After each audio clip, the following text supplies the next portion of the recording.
Mr. James Scarlett. What a weird way to have a conversation over a screen. We go again. Do we really have to go again, mate? I think you might have. I You think I might be you are broken.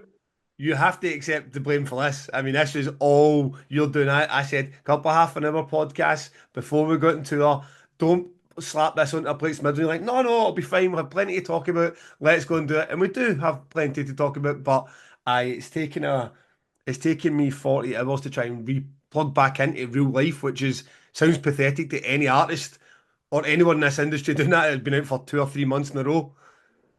Yeah, it's hard to adjust to normal life. It's been I brought a tour cold and a tour cough back with me. Um, but yeah, what a fucking time, eh? What a time. I mean, it really was 5 days, wasn't it? Because we're in Bristol partying the night before with Zealand or at Zealand. So it was five fucking brilliant days. Now we decided we were going to do this podcast and give you like a first leg debrief, and we've decided not to do that. We've decided to do the whole thing in one for next week's pod. So when we've got all the stories, our highlights and lowlights, and mishaps and everything in between. James caving part his head in and wondering if he's going to run into my bedroom naked, covered in blood in Gloucester. I'm not. Plenty of stuff to get through. It's been so fucking good so far. And if the second leg is in Manchester, Glasgow, and Leeds is anything as good as the first leg, we will have plenty to talk about. But rather than doing that in fits and splitters, let's keep that all for next week and tackle it then. Sound like a plan? It does. It's going to be tricky because all I can think about, my entire being is consumed by the whole thing. So yeah, but we could do it. Well, I'm like today. first, There's an ArcTanGent line of announcement. I'm like, yeah, whatever. It's not a tour though, I, is it? I tried to get back into Damnation Life yesterday. I think I sent you a voice note like I don't care about this anymore. I'm done with Damnation. Let's just go on tour, which is not what I was saying when I woke up on the morning of the London show. I was not saying this is a life I could just continue with. I mean, 4 days in, 5 days in, I was like, I will end up killing myself at this rate. So this is a probably done it the right way, haven't we? With that break in the middle to go back and readjust to family life. Mate, on that morning, I woke up next to Tom, and I was like, mate, if there was a fifth date on this tour, I would be in big trouble. It's like four, just to put this on record, is the maximum amount of shows in a row that I'm ever doing. Unless we can somehow grow up and just go to be adults and drink water and go to bed at 11 p.m., then I Yeah, can't when you do it. start thinking to yourself, "Oh, I was good last night, I was in bed for half two," you're a bit like, that's not a normal day, Gavin. A normal day is 10 p.m. Going to bed at half two does not mean you've done it right. No, I mean the hard part is by the time you packed all your shit up, and there was a lot more stuff than people would think on a podcast in a podcast van, wasn't there? Just like merch and recording equipment and beer. By the time you pack that all up, you've not seen any of your friends, and like so then it's like, oh, let's go and find the late bar. You're like meeting people at midnight. It's like what? It's only going one way at that point. Yes, it is. So, yes, we will get into all that and more for next week. Now, that would have left us with nothing to really talk about this week. There was no plan. So, fortunately for me, as I'm getting onto the train in London Euston Station, with a suitcase packed full of spare merch and 70 bottles of Lou's Brews hot sauce. Malevolence decided to give us a topic to talk about. So I guess on the train, looks at social media. I mean, I was kind of on and off, maybe post that we were what site we were in or whatever, but I hadn't really looked at my phone that much. And as I sat down, a little bit broken after the fifth day of the tour, Malevolence announced that they are going to play 3,500 capacity Manchester Victoria Warehouse on the day that Damnation is happening, the Saturday, the 8th of November. So, Fuck. I didn't know that. did you know it? No, Well, you don't even know that the clash is happening. no. You've blown my mind. So why do you think I mentioned talk about Malevolence? Mate, I told you I knew nothing about malevolence, didn't I? When you said, let's talk about malevolence, I was like, well, I could Google it or I could wing it. Oh my God. No, I didn't know that. Fucking So, hell. Have you tried to book them this year? yes. Yeah. Oh, Jesus Christ. So, oh, this makes it even more fun that you're finding it at the same time. I thought that was real, but like, you know what? This is quite a topic, you know. And you're like, oh, what do we want to talk? Why are we talking about Malevolence? Is it going to play in Manchester the same day as fucking Damnation? That is wild. Is it the Saturday Yes. or the Sun? Yeah, well, technically both, because they're doing Brixton on the Sunday. So I hadn't even considered at the time. I'm thinking it's a clash with Damnation, but it's actually a clash with Damnation twice, and in both directions, of course, because Damnation has now sold 3,000 tickets. So, I mean, they're hurting themselves as well, aren't they? I Because mean, yeah, they're on a real good trajectory at the moment. But 3,500 tickets. I mean, they probably won't struggle in London, but the Manchester date, there's a lot of tickets to sell um, when you've already taken 3,500 rock and metal fans out of the market. yeah, and Oh, mate, you got. whatever. I mean, bloody hell. There's a couple of shitty emails got to go out, and there to the who's the promoter? I It's bet it's well, someone so we know. It's going to be the someone thing we is, know, isn't it?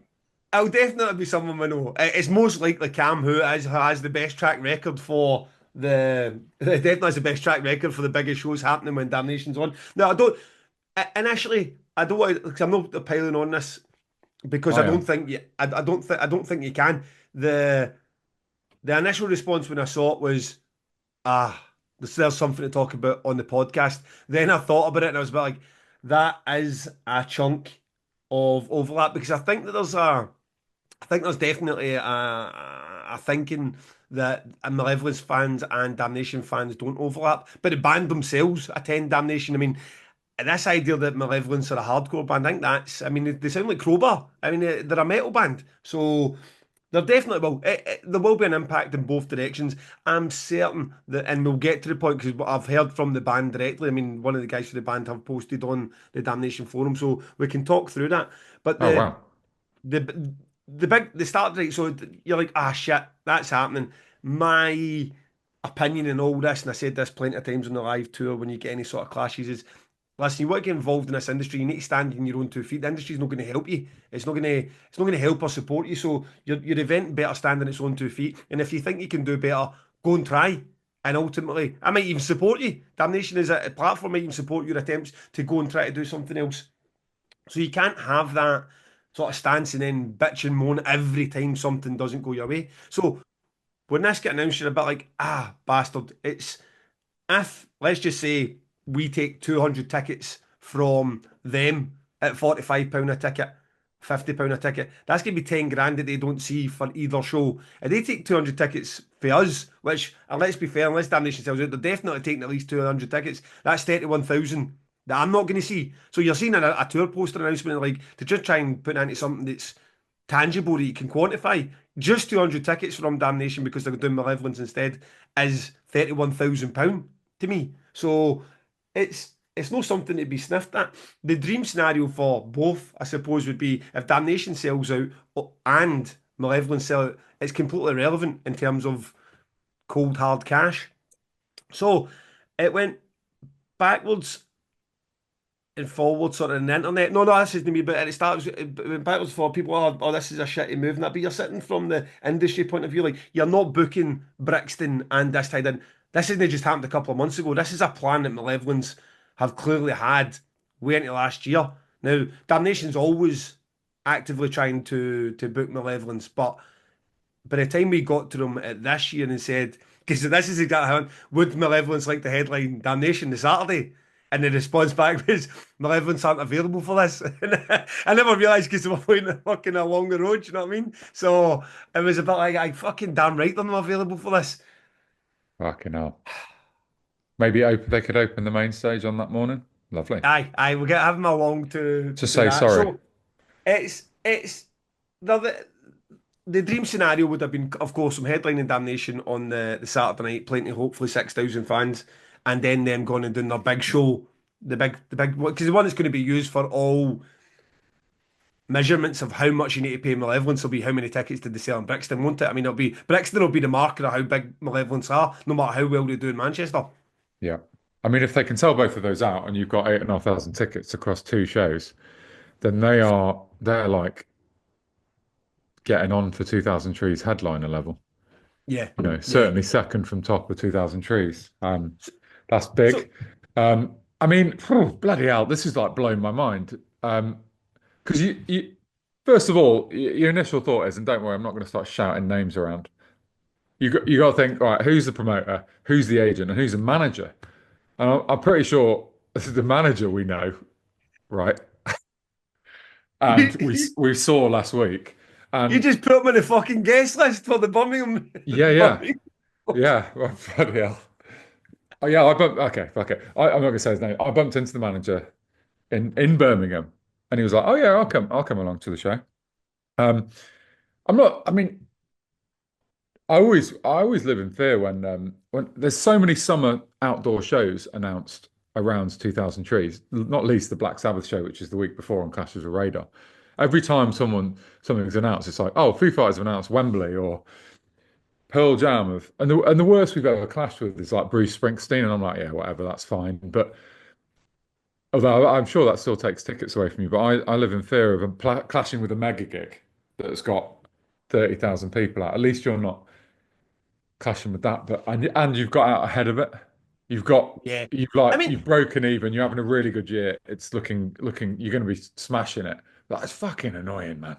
yeah. I mean, it's one of it's one of those ones because it's not the way that I'd approach it because it probably is Cam Hack who, as I said, I'm not a close friend. We don't come around for Sunday dinner, but I have a very open relationship with Cam Hack's been in the pod. Fucking lovely guy. I've got nothing but kind things to say to him.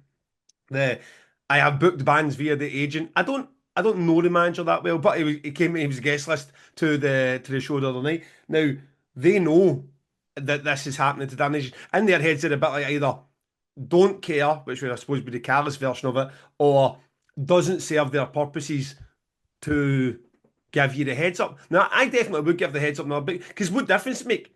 The Malevolence can only do that date in Manchester, and this is going to tie in with the big. Their career is obviously more important to them than anything that's going on with Damnation, and I wouldn't expect any different. But it's one of those ones where would it have been? I wouldn't let someone else that I had any sort of loose relationship find out via the internet. Basically, is what I'm saying. I've had a situation where I was going to do a festival earlier in the year that was going to clash with another festival that I know and have a loose relationship with, and I gave the guy the heads up. This might happen, and if it does, because it's only availability. Sorry if it ends up looking like I'm going to clash, but that's the way the cookie crumbles. And I'm not sitting here with my violin out like, oh my God, Malevolence are going to clash with Damnation. And largely for the reasons you're saying, Damnation's already smashing this year, and I don't really have any financial worries of where it's going. But it is one of those things where it wouldn't have been the worst to be like, you know what, you can drop the guy a message and say, listen, this got a bit of shit news new. You might lose 31 grand this year if your festival doesn't sell out, Gav, but ultimately that's the business we're in. And I'd have been like, absolutely, of course. So but even finding out via the internet, I'm still not heartbroken about the situation. My first thought, as it said, was be some content for the podcast, and maybe that's just where I'm just a fucking positive kind of guy. So that's where it's going to be. I mean, from them, their point of view, if they don't sell it both, Damnation's definitely, you go to that, you haven't seen the thread yet, but if you go to the thread where it's posted, there is at least a couple of dozen people just from that small crossover section that are saying, I would definitely be at the Manchester show for Malevolence, but I have a Damnation ticket. Or Yeah. I will be going to Damnation, I won't go to that, but I would have gone to Malevolence. Fuck, I'm probably another example of that. I would go and see Malevolence do that show, but obviously won't be there because I'm running Damnation. So it's not great. I'm not sure how much thought from the business side it was put in, but the band themselves, the guy Wilkie from the band added me on Facebook and then shortly after posted on the group, and this is what he wrote. Hey guys, Wilkie from Malev here. After finding out about the clash, we tried our best to move this. Getting weekend availability in venues that size, even a year in advance, is very, very difficult for us, and we couldn't figure out another option. We have attended Damnation as fans several times over the year, and I'd like to apologise to both the festival and festival goers alike for any issues it may cause. Thanks. Also gutted to be missing the warning set. I mean, that's What a a legend. that's a touch of class That's from fucking from. amazing.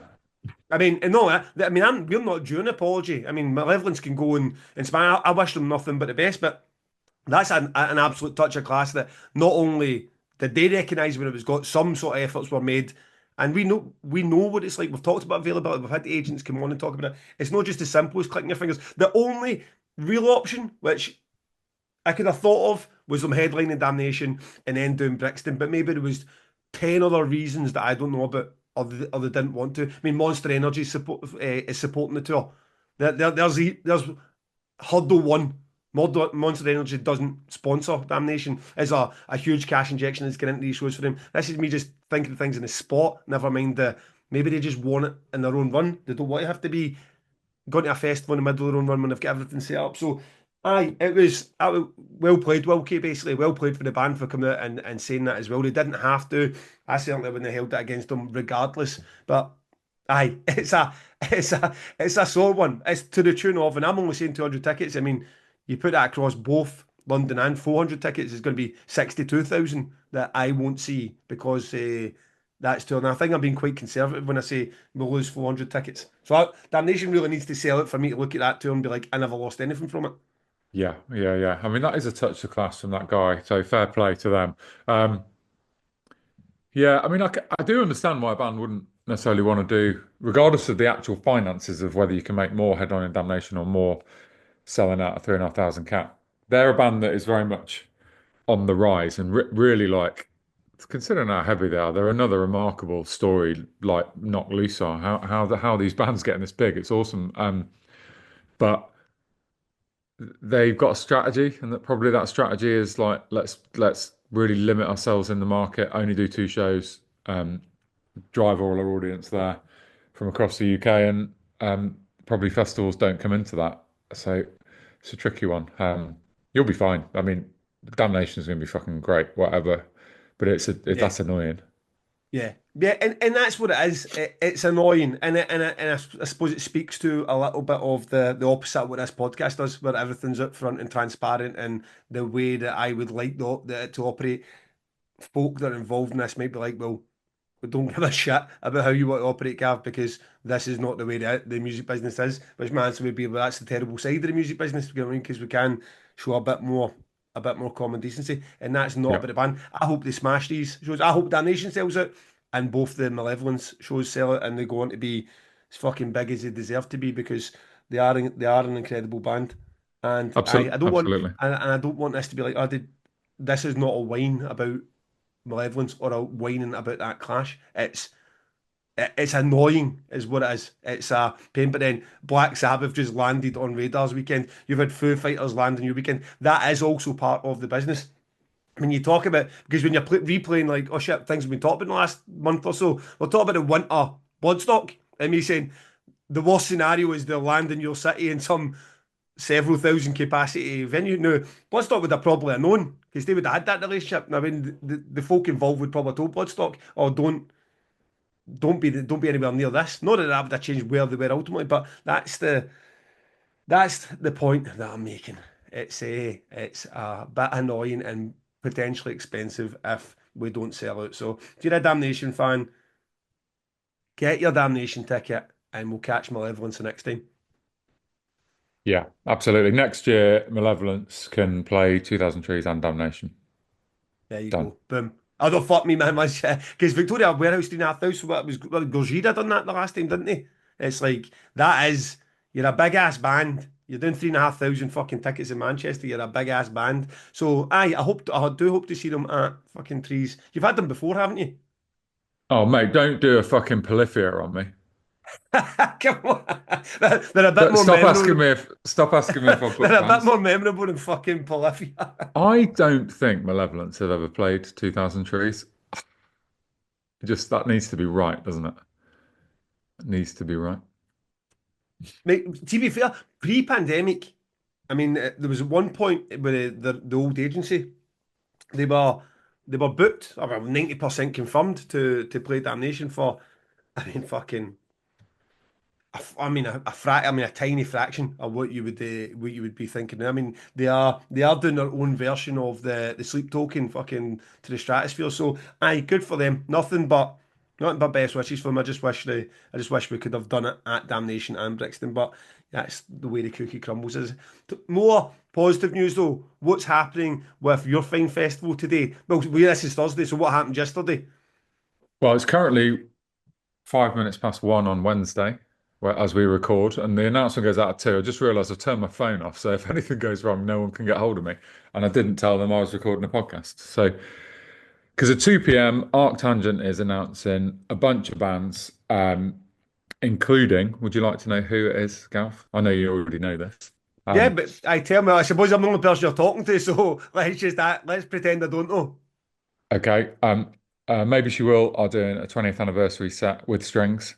Um, God is an Astronaut are back after they last played in 2017, which gives you an indication of quite how long it takes to recover from their tech requirements. Um, Also, McCluskey, the Callous Boys, Frontiera, Lost in Kiev, Pothamus, Villanova, The Sad Season, The Grey, Waldo's Gift, Wren, Swamp Coffin, and Low. Um, Brilliant, and brilliant. finally, the icing on the cake is that all the live silent disco sets have been announced, um, which is AKDK, Yard, Nordic Giants, and John Connor. And two of those bookings came through the podcast. Yes, absolutely fucking yes. Did you see that Nordic Giants made a post earlier today, maybe last night, about their new PR man? Yeah, which Pictures is of me you. in the fucking the Nordic Giants hoodie and fucking t-shirt running about the country trying to tell people to fucking listen to Nordic Giants. Aye, happy to be your unpaid PR man, guys. So that's going to be class. I mean, so we're going to have our headphones on. It's going to be midnight, and we're going to be Yeah. watching Nordic Giants. Yeah, Nordic Giants doing their thing. So I think that'll be great. And um, that all kind of came around as part of the podcast and us shouting out to people, um, who wants to be interested, who wants to do this, and Nordic Giants were up for it. No, didn't you say, was it your idea, or I can't quite remember how it came? I, do you know what I shout about that often? I don't remember. I remember saying about wouldn't Nordic. Did I say wouldn't Nordic Giants be great for Yeah, that? Because you can imagine that it suits. You're sitting there with your headphones on. You feel like you're at the cinema and getting a live show at the same time. And then I yeah, think they followed up publicly rather than privately, or maybe both, to say that they would be up for it. And then at which point we're like, well, okay, well, this is happening. yeah. And I quite like how these bookings come about. It's just like the one of the band then sent me an Instagram message saying, "Can I ask you some tech questions about the silent disco?" So it was all very like informal. Like they heard it on the podcast, they wanted to do it. Hayden's their agent, done. And then John Connor was similar. Do you remember I said um, John Connor told me at ArcTangent that they regretted saying no to the silent disco last year, and then Yeah. they did, and then they said no to the silent disco again this year, and I couldn't really work out why that was. Well, I think they heard that, or Hayden heard that, and told them, and now they're doing a Doom Rave DJ set. So yeah, that is going to be the. I'm really happy with those bookings. AKDK are returning to do the Wednesday. Um, Yeah, so yeah, I mean, that's I'm super. the John Connor one. That is going to be a fucking rave. That is going to be so good. With the headphones on too, sort of perfect bookings for it for different reasons. And I mean, maybe she will. What more can I say? I mean, that's a fucking cherry on the post rock cake. I mean, some of the post rock bands are going to get Lost in Kiev thrown in there too. A couple of wee Lost to Sea sets, but maybe she will. Nordic Giants, Envy. Fuck me, what a weekend! Yeah, so I did tell you that when I did the ATG genre splits, that I felt we were light on post rock after having Mogwai and Explosions headlining last year. It felt light on post rock, so and that I needed a heavy hitter. So I basically went to Maybe She Will and God as an Astronaut. Um, and obviously, I always talk to I speak to Godspeed every year, and one year they'll return. But yeah, super happy about them. The Callous Cowboys is a booking that is exciting. They're going to play the main stage this year. They are really on the up at the moment. They were so fun last time when they played Bixler stage. I've had that booked for ages, but they had a tour, so couldn't announce it. Yeah, So yeah, I'm pretty. I maybe try and stay on the grass when they play this time and no jumping off anything because the security weren't that chuffed the last time. I love it. I love it. The Real- um the Frontier booking is probably worth talking about because I quite like the fact that not only do bookings come through the podcast, sometimes bookings just come through some random ways. And I went to see Frontiera the other day. Who are they sporting? Better Lovers, um, at my show in Bristol. And Ped, the kind of I'll call him the main guy from the band.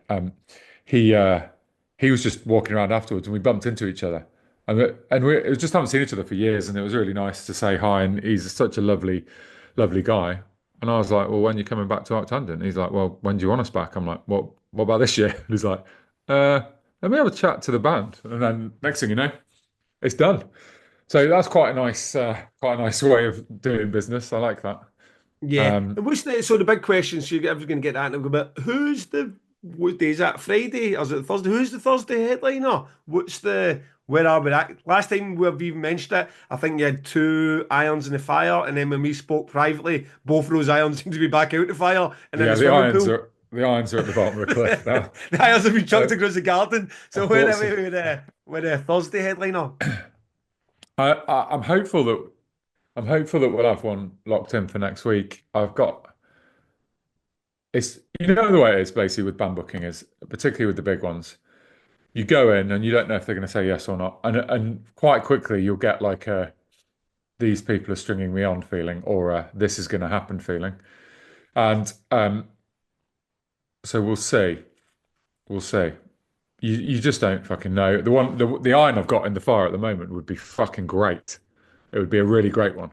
I've been through some left field options, and this is now back to a non-left field option that, yeah, I don't want to give too many clues away. So we'll see. Okay. It will happen. It always fucking does. Yeah, I'm pretty. 'Cause I don't think we've discussed that at all. I don't know how we managed to go through the whole 5 days there and no have that discussion, but I'm looking forward to being No, surprised. well, I'll tell you why. It's because Begley asked me about it twice, and both times I told him, "Fuck off, I don't want to talk about it." It's like, why don't you? I'm, tr I'm trying to be away and just enjoy myself. It's like, how are you getting on with that last Arc Tangent headliner? Fuck off. So that's why Exactly. we Don't haven't want to talked talk about about it. it. Don't want to talk about it. So that lineup is looking fucking great. Honest to God, I am. Oh, because it wasn't right in front of me. Two promoters, one pod. We are finally build. We are build on a lineup, and I'm looking forward to having this conversation in person in Manchester when Hayden, our agent, is there. Because James, I don't want to be that guy, but I think if our London ticket sales were compared to, I don't know who else is on that one, a June or a Vessels Sugar Horse, we should be billed above them, James. And I want to know why our agent never said so. Yeah, well, I was arguing with Hayden yesterday, but it wasn't about the two promoters, one pod billing. It was one of his other acts. Um, so yeah, mate, I it was one of those weird things. I was like, I think we should go on the poster. And then you know how you bill everyone by ticket. I don't want to look like a dickhead. You know, we just did 200 tickets in London, right? So we can outsell some of those bands above us on the poster. Why? Inter Armour, 2 lines above us. I want them removed, and we're definitely going up to the left hand side of Inter Armour. I I put it on just to see you'd moan about it. I thought Simon and my brother might be like, "What are you doing here?" Um, just to see if I could get away with it. So I have. Yeah, and to be for those who lack any sort of sense of humour, I am joking. I am not suggesting we go above any of the bands. I'm quite happy just to see the logo on the poster, and it was good. And I suppose at some point you need to. There's been a few things with this podcast. You need to get out your own humility, and your own like, oh, we're not worth it. We're not worth it. You're right. 200 tickets in London, fucking almost 200 tickets in Glasgow. So I suppose wherever we are in that poster, folk will give a shit. Or the people who have paid money will give a shit to come and see it. So, aye, it was good to see. Well chuffed to see it there, and happy to be anywhere in a poster. But hey, it's an odd situation where you're the artist, the promoter, and the agent you'd be behind me is also your agent. You're like the full circles us, just in perpetual arguing about where we should be on the fucking poster. Yeah, So the I circle want is explain complete. I want an explanation for Hayden on Manchester why he didn't have a fight with you about your own act about getting us higher up above those bands. All right, Hayden will Okay, have listened lovely. then, so I expect that prepared. Deal. Done. Done. Done. Done. So So yeah, super sub, or have you got just something else to say about Tangent? no, no. Well, I was going to just mention Waldo's gift. Um, so a few hours ago, someone shared with me. I think I saw it on the ArcTangent forum. Um, a Waldo's gift tour poster, which they've put out yesterday or today, and they've blurred out ArcTangent, but in a way so that you can exactly read. they said to me, "Can we announce?" And I'm like, "No, we're announcing on, Thursday or Wednesday, 2 p.m." And so they've done the world's worst blurring job ever, which I wasn't annoyed by. I thought was funny, but One of the ones where you squint your eyes a wee bit and it comes into complete clarity. yeah, Well done, Waldo's gift. You're lucky you've got you in a good mood this week. You're about like, fuck it, let's just do what you want. So, yeah, yes, our Patreon super sub. It was Darren from Meliora who was pulled at the hat the last time, and I think I called him out for being too Billy Big Balls to want anything. He came to three of the fucking live pod shows, which was incredible. And I'm glad they all turned out so different because that's a lot of retelling the same stories, but it's weird how the nights actually pan out and you end up almost exclusively telling different stories other than James's worst day at the farm, which I would recommend everyone asks for on the last three dates as well.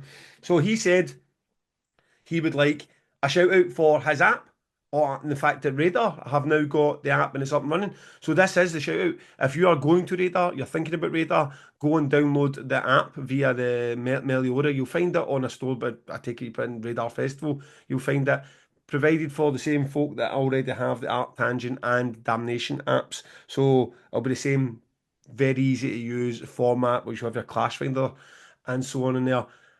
Give the Radar guys, who also turned out and supported the podcast in London, your time of day too. They've got a great lineup over 3 days. If you're not going to see Black Sabbath, then that might be an option for you that weekend. And I believe maybe you should be the one shouting this out, James. The Trees app is now up and running, launched on its merry way. And it I'm is, making that mate. It up. is. It is up. Okay. It is out, and the Wednesday Clash Finder is on there, and we're using the app like today. The ArcTanGent announcement's going to go out first on the app a few minutes early. So we're trying to give people a few benefits, and the rest of the Clash Finders for both festivals will follow as soon as I can get them done. Really, it's just need some time to sit down and just make sure we don't have any stupid clashes. Apart from that one that you're going to be really sad about. But yeah, I thought we yeah, avoided it's that looking. one Well, I because think the we band. might. Yeah, that was a weird part of being on tour, wasn't it? That I had an offer in for a band, and I asked you, could you give him a nudge on whether or not because they're just being slow, and you didn't get around to nudging him, but then he texted you saying, "Oh yeah, I don't think we're going to be playing ArcTanGent." I still haven't actually had anything from them. I would like to know Yeah, the whether thing or is, not they're James, going to we're play. between tackles at some lovely Mexican restaurant. I'm like, am I going to give him the bad news about his festival as he's eating his taco? Or am I going to let him finish his food first? The answer is number That was two. a random. Sorry, because I thought the clash that I don't want to be part of was was that band clashing with another band. So are you telling me it's not those two bands and I've mixed things up? No, it is those two bands, but if they're not playing, I still don't know yet. So we'll see. Right, okay. Well, I'll make sure they're not playing then, and that will deal with that. Yeah. And you want to clash? Well, are we talking about where the pod's going to be? Are we saving that for another?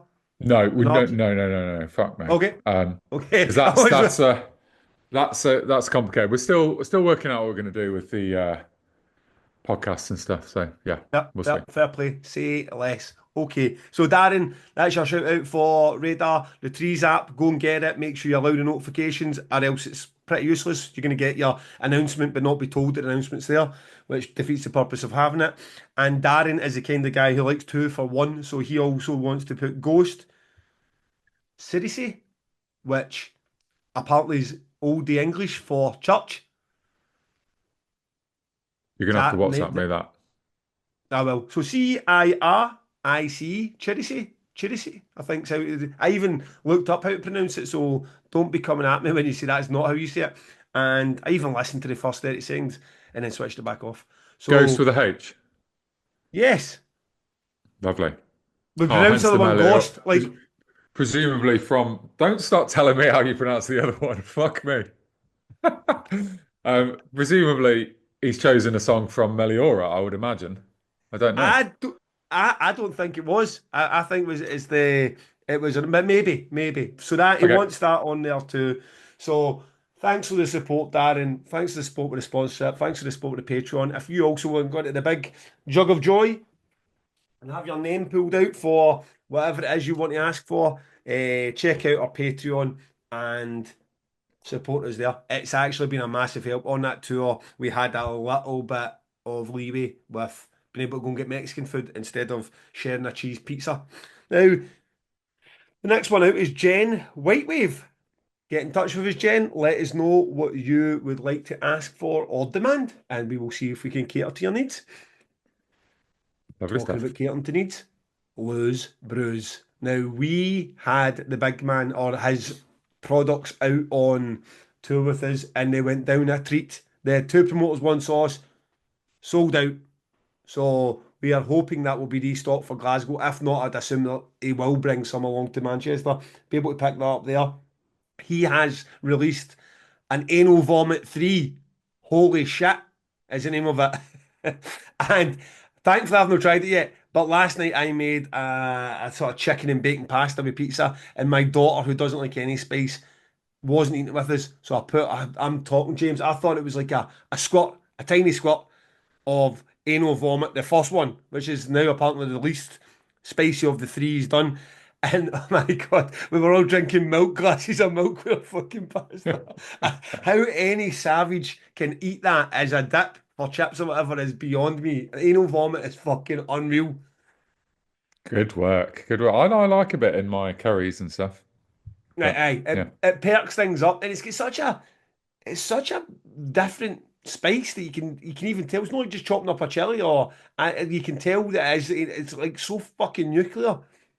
So yes, he's got that plenty of new options. He's got Go and check him out. Check out the site. I noticed somebody bought a banana and honey version that says they've eaten every single meal since they left the live show. So he's got new slap and pickle, honey and banana. He's got your spicy options. He's got your least your peri peri options. It's there whether you like it nuclear or not. Those coming to the last three shows, people pick up a bottle there. If not, go to his site, bluesbrews.co.uk. Pod 15, 15% off your order. fantastic. Lovely. Let's go. Should we do a few questions? Yeah, we'll not go for too long today. Try and keep this one, try and save our voices. But Yeah. let's hit us up with a few questions, So James. so we did just to let people know, we asked people for questions in advance on the tour for each date, and you had to say what city you were from. And we picked the one we wanted to do the most to talk about in the actual live show. And then the others, most of them just fell by the wayside and were never answered. And there are some really good ones in there. So periodically we might pick from them. And these few here are questions from that. So first off is my good friend Tom Verber, who was at the Bristol show. He said, "Would you put on a festival for music you didn't really like? What would your price be if someone was going to pay you to organise such a festival?" It's a tough one, isn't it? Because you not that you don't like the music of trees, but it's not what you're running home and putting them in. You Meet Six being the famous example. It's not that you dislike You Meet Six or Don Broco, but it's just not what you're listening to home. You're listening to Toad Liquor. So I suppose you'll get a much better experience at trying to put yourself into the mindset of a fan, maybe a 19-year-old pop punk fan, but I don't with Damnation. So my first thing with that is like, would I be any good at it? So if you were to say, right, Gav, go and put on a pop punk festival, would I be any good at it? Because I really only know the big names and what they've done. After that, I would need to be, I take it, some deep research into the numbers we're doing and much less of what I do at the moment. Like, I love that band and I have some sort of forum that I can see the social media where I can see other people like-minded love them, and I think this will be a good booking for us. So, I mean, would I do it? I mean, the price would not be. I wouldn't do it just for a set. I wouldn't go like, oh, here's 30 grand, go and stick on I don't know, a drill festival. I'd be like, nah, I'll leave that to you. But somebody goes and say, I'll give you 500 grand. Can you put together some big pop punk bands? I'm sure I would give it a bash. And there's also got to be a bunch. I'm trying to pull up the Damnation lineup now. That there's a bunch of bands on Damnation that you're not. I mean, You Make Six is a good example, but if I was to take ArcTanGent, I've already said that like the sort of Animals as Leaders or Polyphia, It's not really what I'm listening to at home. I mean, I think Sungaze are a brilliant band playing ArcTanGent this year. It's not right up my street musically. So in some ways, there's not that much different between that and You Yeah, Meet I get what you Six mean. or So I mean, I could put together an absolutely stunning black metal festival without ever coming home and rushing for the Mayhem collection. yeah. But I So mean, you may not want to pick bands off your lineup. I was just about to start doing it. But there's no doubt bands on here that you do not listen to at home. Like, I mean, you can't. No festival booker is listening to 100% of their lineup all the time, which is not the same as saying I've never listened to it or I don't know if they're good. But you know, I just think it's okay to, as long as you understand it, it's fine. And I take this question to mean something outside of that. Do you know what I mean? Like yeah. really going left field. Um, So would you then? well, look, I always think you take so much risk in this game that I'm never shy of making money. Like, if the podcast tour makes money, I won't be apologising to anyone. When we're tonight, I've got Bloodywood in the O2 Academy in Bristol. It's mine and Miles's show. Really fucking great to get a band of that size on our sort of effigy roster of bands we promote. They're not a band I listen to.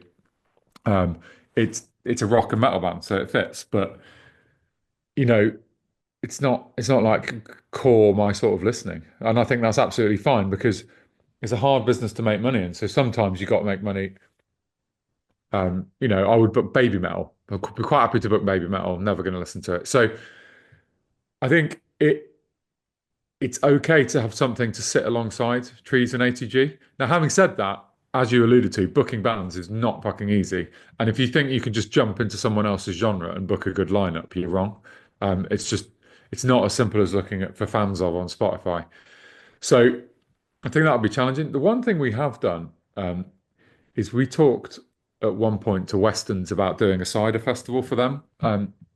Me, Rob, and Si were going to run a cider festival for them over at they've got a big farm where they grow all their apples. And we got as far as looking at the site and going and doing a presentation to some of the senior management. It never happened. I think COVID killed it. My main thing is time. Have you got enough time to do stuff? So I would go and book you the Wurzels and the Levelers for your cider festival, and everyone would have a lovely time. Probably a bit of S Club 7 just for when the cider's really kicked in. Um, is my cider lineup the worst lineup ever? I don't know. I hadn't thought that through. Um, so I would do that definitely. But I don't think I need any more. Now that we've got the podcast, I'm in a anyone who tries to give me new businesses is not even allowed in the door at the moment. It's just there's nothing new coming my way ever until something else disappears. So two Yeah, yeah. festivals promoting and a podcast is plenty. Um, so yeah, I think that's broadly my answer. But following on from this, Richley Davies asked, would you accept £1 million cash tax-free right now? The only provision is you can never be involved in promoting or organising music events ever again. So, so we discussed this while having a Sunday roast, and Tom Begley just said yes. Can you fucking answer quick enough? Give me £1 million and let me out this fucking racket. Which says a lot, I suppose, for a guy that's been so deep in it for so long. No is my answer. I think I already said that I wouldn't sell Damnation for £1 million. Now I would get taxed on that obviously when I got it, but again, what the fuck am I going to do with £1 million? I live in the house I want to live in. I'm not fascinated by cars. I don't want big expensive jewellery. I dress in fucking band t-shirts largely. I okay. I've got £1 million in my bank. I am technically rich. Or I would be rich, but it wouldn't change my life a great deal. And then you've just taken. I'm 43 years old, and you've taken my real fucking sense of purpose and stopped me. I mean, imagine it's not just bad enough if you sold your festival and then saying, "Oh, I could go and try and get involved with something else again, scratch that itch." Knowing that you couldn't do it would be even worse. It would sit with you every day like you're being prevented for doing something. So no, I'm not that money motivated.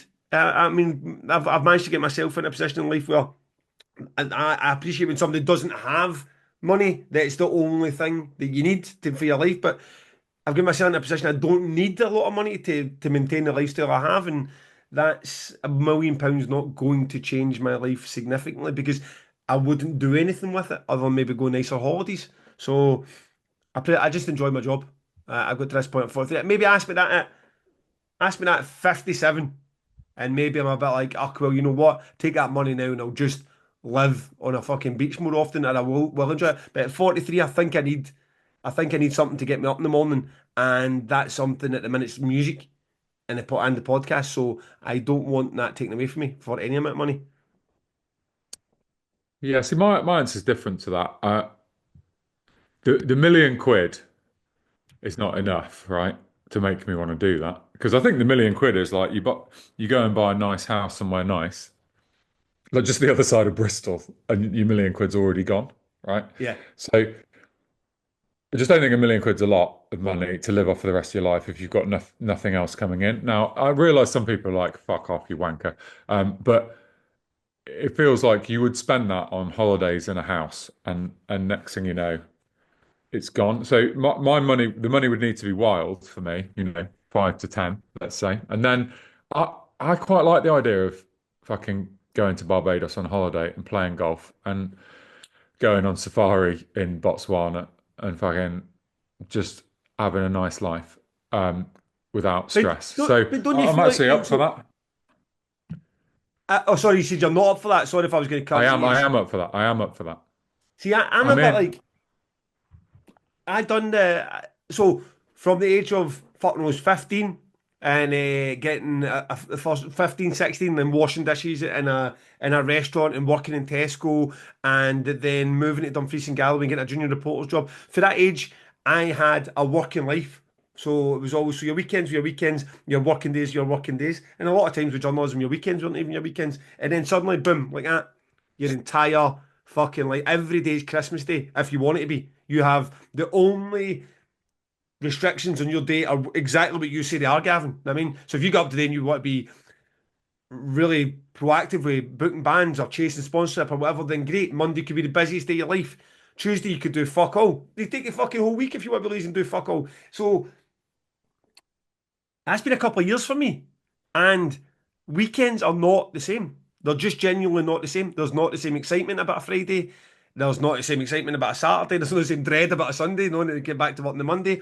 And I'm not complaining about it. I'm just saying you do that as a millionaire and your holidays and your Botswana fucking trip and going to the beach and that, if that's just what you do, I mean, how many days do you go even on a nice holiday for 14 days and by the last couple you're a bit like, okay, I could get back to it. No, I mean, I've all inclusive, well, and James, most people do Never. all Never. inclusive themselves out and you're just a bit like, I need to get back to some sort of fucking normality and not kill myself here. And I feel like if that was just your life and that aimless existence of just every day is just this fucking pleasure beach of cocktails and that would get tiresome for me quite quickly. Yeah, maybe. And also, the one thing I'm not accounting for, which I can't tell you, but I can't tell you how this would feel, is how much you define yourself um, by your job. And like, we're defining ourselves more by our jobs with this podcast than ever before. Because now the people, lots more people know who you are, and it's because you do that. And if you don't do that, then no one's fucking interested at all, are they? And that's okay. Maybe we don't care if anyone's interested in us or not. But there's some like weird ego thing going on somewhere where it's quite nice being the person who books the bands for 2000 Trees and ArcTanGent and is 50% of the podcast. Like it's quite a nice thing, and I wouldn't want to give that up lightly. At the same time, I suspect that my work life is more stressful than your work life, even though you're a one person, you take all the risk. It's your risk. I feel like the amount of jobs I've got and staff and stuff, and it's just like it's never ending. I want the fucking beach and the golf course, mate. Okay, okay, that's why it works in it. You've got that contrast with it. It'd actually be it would be if you could do that experiment a month in each other's shoes because you do have two massive outdoor festivals that clearly have a billion more jobs because they're outdoors, not infrastructure goes them. And I have an indoor festival, but you have a team I And wasn't trying to. oh no, that no, wasn't the point. Wasn't to undersell no, what no, no. you're What I doing. mean, but It's like like, that experiment, like, um, so what's the one when you wake up in the morning, like, fuck me, because you like the further up the chain you go until you're running Glastonbury, is the guy, are you looking at the guy in Glastonbury going, oh my heel, go so much? Are you so far up the tree by that point that there's just armies that are doing all these jobs that you don't know? So I wasn't defending myself or retaliating. I was just saying you're right. It's a very different role that both of us have got. It's not just as quite as simple as two big festivals and one smaller festival. So that's the way you would divide the work. So okay. Next question, Steve Dunn. With a revolving list of bands and no appearances at any of your fest yet, have you tried to get Mike Patton project booked? And if so, what are the reasons it hasn't happened? Just so I'll answer quickly. I haven't. I don't know of any of his projects, maybe other than Faithful and War, who are probably too big for Damnation, that would particularly strike a chord with enough of our audience. It feels to me very ArcTanGent focused, his kind of music. although when we were watching Mr. Bungle at um at Damnation, I was saying that weirdly they Download. feel sorry, a download, yeah. I was saying that they felt like they're a thrash band, aren't they? So they're basically doing like 80s thrash. So in many ways, it's a fucking hell, it's a Damnation band, but audience wise, it's probably more Arctangent. I don't really like Mr. Bungle's thrash incarnation, if I'm honest, although I would book it. Um, like Phantomas or Tomahawk, those two bands would be amazing at Arctangent. I'm not that bothered about Dead Cross really. And the weirdly, the one I've come the closest to booking out of all of the Mike Patton projects is Faith No More. So a few years ago, there was a conversation about trees, and there was a conversation about ATG, and I suspect the money was never going to be there, but they weren't really pushing me hard on the money. But I don't know if it was just a bit of a like those sort of, oh yeah, make us an offer and then let's just file it, and we're never even going anywhere. It's probably a Yeah. bit more like the sort of Blink 182 thing that was probably never going to happen, but I would love Pan. So there's a couple of famous people that do various different bands that I feel like if they could come and see what Arctangent is, they probably want to play it. Like Chino from Deftones, what in one of his projects or all of his projects, Mike Patton's the same. It's like that sort of experimental outlook that they have, and I think without wanting to be too pretentious, Arctangent has as well. It would really work, but yeah, it's I think when you're Mike Patton, you're just doing your thing, aren't you? He's had a bad time the last few years, but I think he's probably coming back now. But we'll see. We'll see. The good fight will you'll continue until maybe one day it happens. Yeah, yeah, absolutely. Okay. Final question is from Bryn Jones. So I properly prepared this answer for the fucking live podcast, and in Bristol we didn't talk about it. Whether it's a smaller band that you took a gamble on and it really paid off, or a huge headliner that you never thought you'd be able to get, what is the booking that you're most proud of and why? Okay, well, I'll go first then. I mean, the bolt throw's the answer, but I'm not going to go bolt throw because I just feel like that answer's been done a million times. The one after that isn't so much one booking, but the poster behind me I've got here, like Converge, Jane Doe, Godflesh doing Street Cleaner, the Pig Destroyer doing Prowler in the Yard, and at the Gates doing Slaughter of the Soul. Now, not the context of that is you lose Ministry 6 or 7 weeks out. You already have Converge, Pig Destroyer, and At the Gates on the poster, but the only one doing the album set's At the Gates. I had this idea in my head about trying to get these four bands, and it needs the four bands to work the way they want to do it. The four of them being almost like a headline in itself. These four bands doing these four seminal sets, and being able to get that over the line. I mean, you're talking about bands doing album sets, especially the greatest album is not an easy booking. And we were able to get Converge, a standard Converge show to a Jane Doe show, a standard Pig Destroyer show to a Prowl on the Yard show. Godflesh booked, not only booked, but doing Street Cleaner, and then already we are at the Gates doing Slaughter the Soul. And all the pieces of the jigsaw needed to work for what we were trying to do to work. Because you're going to have your headliner just being Converged and the other three playing the album sets for it to pull off what we're trying to achieve. So doing that in the space of time we're doing it, I mean, they've given us a year and be like, okay, fair enough, we had the money, time, and energy to get it done, but we had days we pulled it together on days to get that to replace Converge and then to replace Ministry. And the second that happened, everybody forgot Ministry were even fucking playing, and ticket sales rocketed. And it was the first year that we were in the Beck Arena, which was a big deal as well. So all those factors together, that is definitely the proudest sort of series of bookings of how we were able to make that happen, rather than just calling up in a ball in the corner and crying about it, which is how I felt for a fair bit.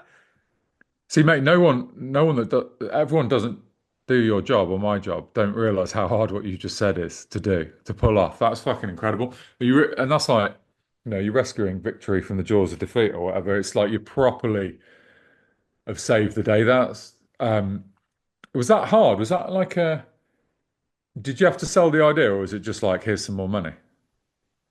Both. And I wasn't absolutely like held over a barrel about it. It was just a case of look, it's going to take some more money, which was obviously new to start with. But it was just needing all the bit. So by that point, three bands in a row, you need to fall into line. One, you need to book. So Godflesh aren't even on the fucking poster. So you need to book them, and I'm looking at them as being this is at least an industrial replacement for the Ministry side of things. Can we get them to do street cleaner? And then yes, that happens. Okay, can we upgrade Pig Destroyer to Prowl in the Yard? Then that happens, and the final piece of the jigsaw was Jane Doe. Let's get a bit of back channel and be like, oh, this sounds like the band might be up for it, but still not getting the confirmation. And then when that came through, obviously with added money, you're like, fucking boom. It's like, yeah, how do you lose a headliner and upgrade your festival? I mean, it's like Yeah, the only example that I can give that happened with Damnation is we upgraded their festival after losing a headliner, and it was, you're totally right, but it was tough, but worth it, all worth it in the end. amazing. And I would imagine the extra money you spent probably didn't quite cut, probably was less than the headliner. I mean, that's a great bit of business. Lovely. Well done. Um, my answer is, I mean, I can never get away from the fact that basically booking my actual favorite bands, I get a real kick from. Like, not like pretending they're your favorite bands. I mean, they are actually my favorite bands. Like Opeth, Cult of Luna, they're actually my favorite fucking bands, and that is a mad thing, right? So I had a look back, and in 2007, the 2000 Trees band budget was £6,000, right? It's now £850,000, and there's more than 20 bands on the 2000 Trees lineup getting over 6K. So we're in a totally different world. I've got loads more to play with, but you still have to make that work. I think when ATG, when Opeth played ATG in 2022 was a real moment for me when they played Ghosts of Perdition. I might have spoken about it before on here, and the crowd was singing like the soft higher bit, which I won't attempt now. Um, it was a real like close your eyes and be like, fucking hell, this is like me and my mate that did this. It's fucking mad. So I felt really good. But I think the ultimate one I always come back to is at the drive-in, 2000 Trees, 2018. It was just a magical day of just like, I've talked about walking in awkwardly on The creep, Omar. the creep moment. Yeah. And um and just chatting to Cedric and just like I was his peer. And then just watching them play was a really magical time. I think it was the first time my wife had ever been to 2000 Trees then as well. So yeah, really great, really great time. I mean, look, and then he sort of talks about smaller bands that you took a gamble on. Now, I'd just be clear there that there's no gamble on smaller bands because 2000 Trees and ArcTanGent need smaller bands. Um, that's like really the lifeblood of the festival is booking those smaller bands. Because it's just the next generation coming through, and I get a massive kick out of it. I love talking about this. It's come up so many times on the podcast, but it's just like bands that played and then got big. Bob Vylan, Kneecap, Creeper. We're part of their story. Someone messaged us on the podcast socials the other day asking if I'm not. I won't name the name of the band, but were you the one? How did you break band X in the UK? Like it was me that broke them. Now, look, I'm not breaking bands, am I? I'm just a small 2000 Trees or Arctan, it's a small part of their story, but I still get a kick out of being that leg up for Bob Vylan or leg up for Kneecap or whatever. So, yeah, That's my Yeah, answer. I'm going to take full credit for breaking We Lost the Sea in the Yeah. UK. That was I that think, was all me. I should get writing credits on Departure songs. I'm fucking being that involved. Oh, aye. I mean, joking again for those without humour. I hadn't even heard Departure songs when it was written, and that, but them having them across and doing that. I mean, and under the guise of smaller bands, I mean, fucking selling 600 tickets in London on a Monday night isn't all that small, but for them to come across, do that, and then obviously play a part in getting them onto ArcTanGent, which is we're going to see where that's gone from Damnation onto a more natural habitat for them as well. So I'm looking forward to that, and that is another one of the bookings that means a lot more than just the money or the tickets. See, you were able to get off the back yet ultimately, which I'm sure is the same with you and at the drive-in. Probably all your other headliners are more successful and more appropriate to that fan base than at the drive-in because that's just your thing. yeah, yeah, absolutely. And that's the beauty of being the booker, isn't it? You can do some of those things as well. Okay, okay, okay. Shout out for ISO merch, then we'll get on to on the record. So I have been singing the praises of ISO merch the last couple of episodes. They are one of those companies where you'll never tire of things to say. I just had a quick look on their website before I jumped on, and touring the UK at the moment, the wonderful Wardruna, who will also be headlining Art Tangents Wednesday. They have got their t-shirts on sale here for 19.99, which you will not get at any festival site for anything close to that. They have the records on sale for 30 quid. If you go onto their site, which is eyesore, EYESORE, merch.com, and use the code POD10, POD10, then you will get 10% off that. So you get your t-shirt for 17 quid, 3 quid delivered. I'll be there at your house for less than 20. Go and see them at Hellfest or Brutal Assault or Vakin or whatever, and you're probably talking €50 for the same item of merch. So go take advantage of this offer in this site. They have pre-orders for a bunch of albums. We were talking in the last podcast. I don't know if I mentioned this earlier. That I'm sharing with Malevolence. Go and get the new Malevolence album. It's fucking pre-order nice. Oh, come on, Malevolence. Like, mate, yeah, it's just fucking like a wrecking ball right through your festival this year. So. Also, if you like Malevolence, you can go and grab their album on pre-order. I almost put a Malevolence tune on the record just to wrap this whole fucking episode up in a bow. But I couldn't. I never had enough time to go and investigate what my favourite tune of theirs was. But maybe one for the future, so they show there's no hard feelings in that. And thank you for the touch of class, Wilkie. So yes, isomerch.com, pod 10. Go and show those guys support because they support us. Lovely. Good work, mate. Okay, let's do on the record. Um, so my song is Unpopular Parts of a Pig by McCluskey. Um, so I mean I've talked quite a bit about Future of the Left on here. McCluskey's obviously the original legendary band that Future of the Left sort of kind of became. They're back. It feels like they got the wind in their sails a bit at the moment. Like they've signed to Ipecac, Mike Patton's label. Um, I know they've got a bunch of touring planned, and they've currently got 3 songs off this album out. The album's coming in the next couple of months, and the songs are really good. If you like McCluskey, I think it's their usual sort of pop noise rock thing that they do. That only Falco can. He's the most unique person in rock music, really. You can just if it's a Falco song, you know it. Um, so yeah, I've heard the album and the fans are going to love it. So I just wanted to put one of the songs on here because we've announced them for ArcTanGent today. I know it's one of those weird parts of my job that I've become. I've gone from being a fanboy of the band to being friends with um, the band, and like 2 of them live in Bristol now, and we hang out, and that's cool. And I get them to send me the album. It's nice that I feel like a grown up that I'm like working in the music industry, so we can actually be friends rather than me just being a fanboy. But really, at my heart, I fucking love this band and I love Falco's songwriting. Um, so check out McCluskey. I'm actually, because I feel like, because McCluskey were about 20 years ago, weren't they? I feel Yeah, like, I feel like I had a McCluskey CD that I enjoyed massively, and obviously that just disappears into the times sands of time, and you forget all about it. And I'm like, I'm keen to go back. If the music's on Spotify, then I am going to go as soon as we finish this and go and listen to a bit of that, because you're rapid updating you're also rapid updating on the record as well.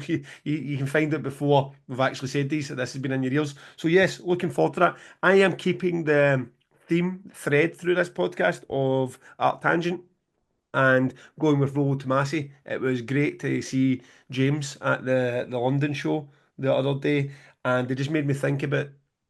I've never I've never went 100% all in. I've always just liked them. I've always just thought they were a great band, but never really went. And I thought, you know what? I need to do, because I buy their records and I wear their merch, but I never just sat for a day listening to Rollo Tomasi, and it reminded me of a tune that always stood out from their earlier records was Cassia. Now, this is it's just different from the usual frantic Rollo Tomasi style. It starts and it's quite slow. It's got a long build up. It kind of lures you in. It's almost like the start of a Devil Sold His Soul track, and then before you know it, Eva's coming on with her style of going for the grindcore audition vocals, then flipping on a dime straight to the melodic vocals, which is that's such a standout feature of the Rollo Tomasi music. And then it goes back to the melody again, and then before you're in that sort of like just going mental keyboard, synths, fucking everything in the mix for the last couple of minutes of it. It's everything that's good about Rollo Tomasi. It's maybe a more gentle one to get you in, because it's from the album Cosmology, where everyone will probably remember the track Party Wounds. I feel this is a better example of them from that period, and I just went back to it today to make sure it stood the test of time, and it definitely. In fact, it's even better now. It brought back some good memories. I think I saw him do it at one of the downloads, and I mean that might not be true, but I'm sure I remember seeing him doing it at one of the downloads. I think it was an absolute cracking tune live as well. So, Cassia by Rollo Tomasi, to find you can catch them. The only place you ever catch them, fucking Art Tangent. I did actually finish a London show just pointing to James going, our paths will cross one day. Our paths, I mean, Rollo Tomasi will be back at Damnation at some point. He just smiled and says, no, we're going to Art Tangent 2 years' time, and then moved on. Amazing. Well, this year at ArcTanGent, it's their 20th anniversary, so they've got some special things planned. So watch out for Good, that. good, good. It's always a great show with Rollo Tomasi. So, aye. So what do we? That's us. Let's wrap up, James. What should people do if they're anywhere near the vicinity of Glasgow and Leeds? They've got no choice in Manchester because it's sold it. Buy a ticket. I feel that we spent previous months telling you how great it was going to be, but we didn't know. We were blagging, and now we're feeling good. We're ready for you. So come on, you're not going to regret it. Buy a ticket. We're having a fucking time of our absolute lives, and I think you can probably tell. So please, yeah, please buy a ticket. This is from the 4 days we've done it. This is how it goes. You wake up. It's a wee bit in the distance. You think you've got shit to do basically. Hotel check-ins, load-ins, fucking sound checks, set up the stage. You've got butterflies, but it's no crazy.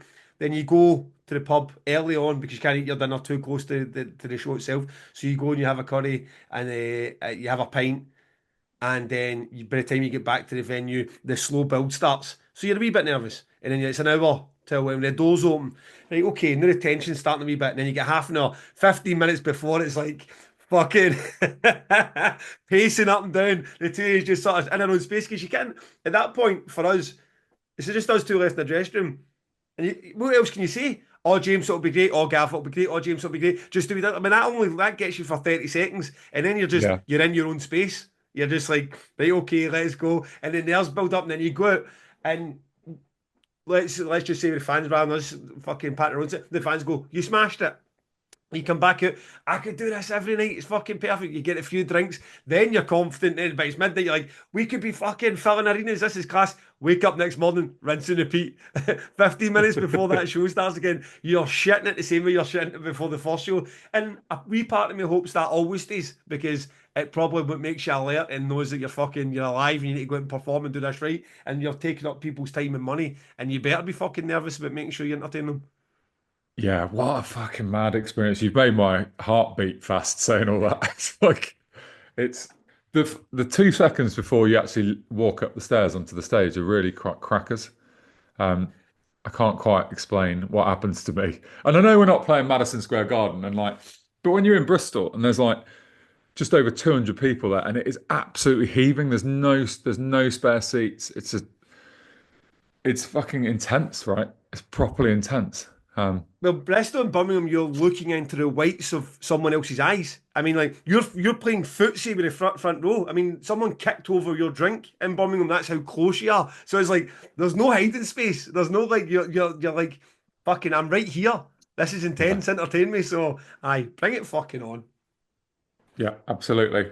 Remember, Gav, to be hydrated when I arrive on there.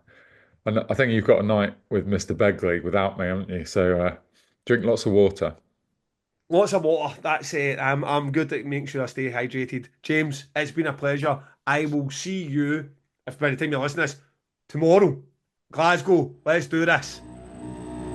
Bring it on.